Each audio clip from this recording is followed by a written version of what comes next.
No Peru, a apuração parcial indica que a candidata conservadora, Keiko Fujimori, lidera a votação do primeiro turno das eleições presidenciais. Vamos falar sobre esse assunto com a nossa correspondente para a América Latina, Luciana Tadeu.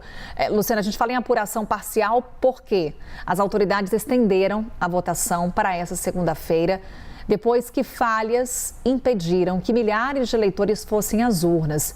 O que aconteceu, hein, Lu? Conta pra gente, porque no Peru, quando a gente fala de eleição presidencial, já é algo confuso e ainda teve tudo isso no meio da votação. Bom dia.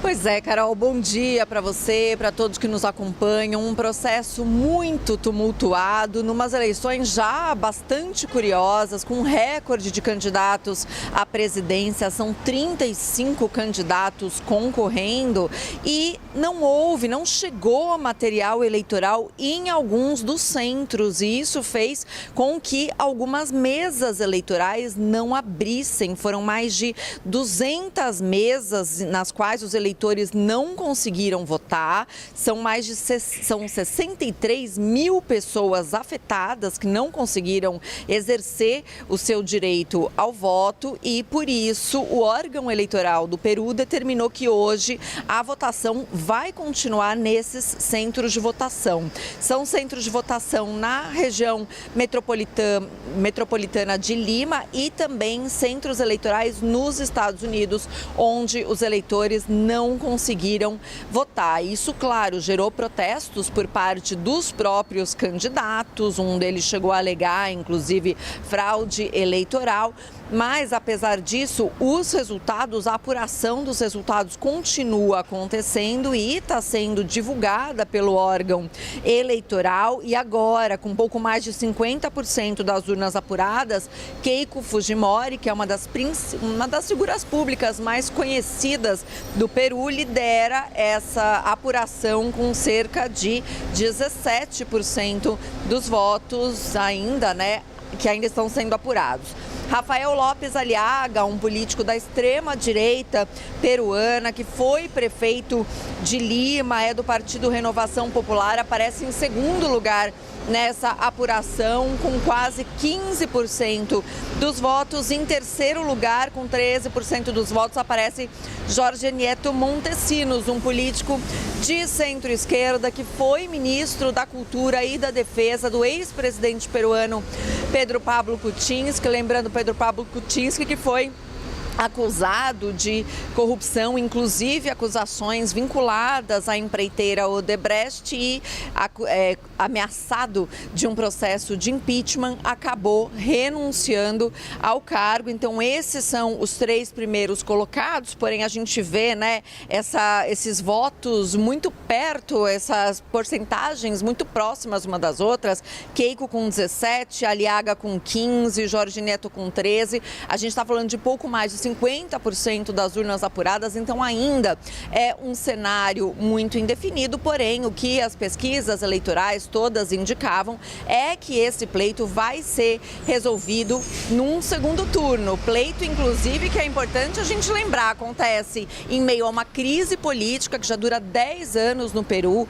Esse presidente eleito vai ser o 9º presidente em 10 anos. O atual presidente, inclusive, chega ao cargo após a destituição do presidente interino José Herri, que, por sua vez, já chegou ao cargo após a destituição de Dina Boluarte, a ex-presidente. Então, o Peru vivendo essa instabilidade política com essas eleições presidenciais, com um número recorde de candidatos e agora com esse processo eleitoral extremamente confuso, no qual alguns centros não receberam material eleitoral. O direito ao voto não pôde ser exercido por grande parte dos eleitores. A gente está falando de 63 mil pessoas que não puderam votar e, portanto, o órgão eleitoral peruano determinou que hoje a votação continua até que essas pessoas possam exercer o direito ao voto. Então, a gente só deve ter esses resultados consolidados depois do final da jornada de votação do dia de hoje, Carol. Até aproveitar que você está com a gente, Luciana, para falar sobre esse cenário imprevisível, né? Quando a gente fala de eleições presidenciais no Peru, eu até utilizei o termo confusão, de fato um cenário tumultuado que a gente tem, mas ao mesmo tempo personagens já conhecidos da política. Quando a gente fala sobre essa liderança de Keiko Fujimori, filha do ex-presidente Alberto Fujimori. Então, também a gente falando aí de um ex-prefeito da capital, ou seja, são personagens que não saem da cena política.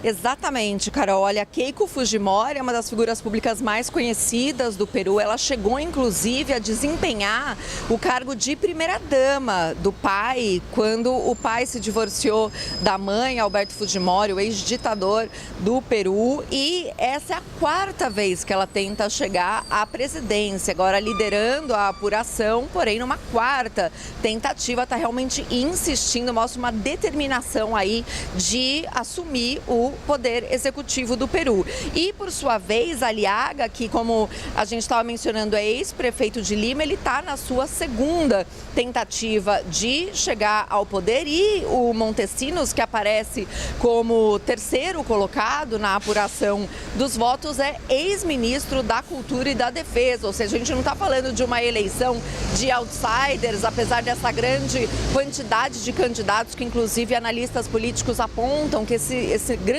número de candidatos surge justamente por uma insatisfação da sociedade peruana com a política, uma descrença nas instituições, nos partidos políticos, falam de pouquíssima fidelidade partidária dos políticos com os partidos, então muita movimentação de um partido para outro, e apesar desse grande número de candidatos, inclusive muitos sem experiência política e que são realmente outsiders, né? Gente que não tem essa experiência nos cargos políticos, os que estão na frente são figuras já conhecidas da população peruana, dois aí, Keiko Fujimori e Aliaga, que tentam já Keiko por 4 vezes e Aliaga pela segunda vez chegar à presidência, Carol.